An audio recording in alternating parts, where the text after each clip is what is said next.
అందరికీ నమస్కారం అండి. ఈరోజు నేను చేయబోతున్న వీడియో ఏంటంటే, సప్తగిరి మాస పత్రిక బుక్‌లో నుంచి చేస్తున్నాను కదా!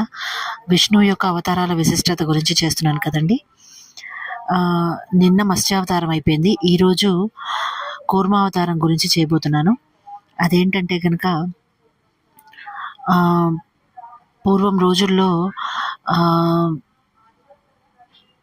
దేవతల యొక్క అహంకారపూరితమైన చేష్టలకి, మర్యాద లేని పనులకి దుర్వాస మహాముని ఆహ్, కోపగించుకుంటారు. కోపగించుకొని వాళ్ళని శక్తిహీనుల్ని కమ్మని శాపం ఇస్తారు. అలా చేసినప్పుడు వాళ్ళు భయపడి శాప విమోచనానికి ఏదైనా మార్గం చెప్పండని ప్రాధేయపడినప్పుడు దుర్వాస మహర్షి ఇలా చెప్తారు. ఏమని చెప్తారంటే, ఎప్పుడైతే విష్ణువు ఆహ్, ఎప్పుడైతే విష్ణువు కూర్మావతారంలోకి మారి అమృతాన్ని చిలికినప్పుడు దాని నుంచి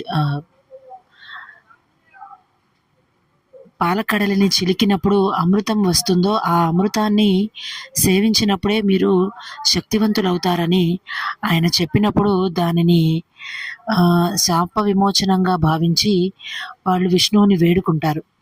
అప్పుడు భూమి మీద పాపాలన్నీ పెరిగిపోతూ ఉన్నప్పుడు ఏం జరుగుతుందంటే, అవతారం జరగాలి కాబట్టి, అవతారం యొక్క మొదలు జరగాలి కాబట్టి ఏం జరుగుతుందంటే, మందర పర్వతాన్ని పాలసముద్రంలో చిలకడానికి ఒక ప్రయత్నాలు చేస్తారనమాట దేవతలు, అలాగే దానవులు. అలా జరిగినప్పుడు మందర పర్వతము కడలిలో మునిగిపోతూ ఉన్నప్పుడు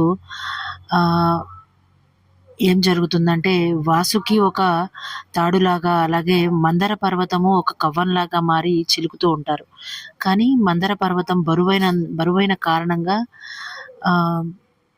ఉంటుంది. అయితే ఆ సమయంలోనే విష్ణువు కూర్మావతారం ధరించి ఆ మందర పర్వతాన్ని తన మోపు మీద నిలబెట్టుకొని, బేస్‌గా చేసుకొని నిలబెట్టుకున్నప్పుడు అది పాల సముద్రంలో నిలిచి ఉంటుంది. అప్పుడు చిలకగా మొదట హలాహలం పుడుతుంది. ఆ హలాహలాన్ని పరమశివుడు స్వీకరిస్తాడు. ఇంకా తర్వాత లక్ష్మీదేవి బయటకు వస్తారు. ఆవిడని విష్ణువు, శ్రీ మహావిష్ణువు ఆవిడని అర్ధాంగిగా స్వీకరిస్తారు. తర్వాత ధన్వంతరిచే అమృతం బయటకొస్తుంది. అప్పుడు దానిని దానవులైన రాక్షసులు దాన్ని అపహరించి వాళ్ళు తాగేయాలని చూసినప్పుడు విష్ణువు మోహిని అవతారం ధరించి ఆయన దాన్ని కాపాడి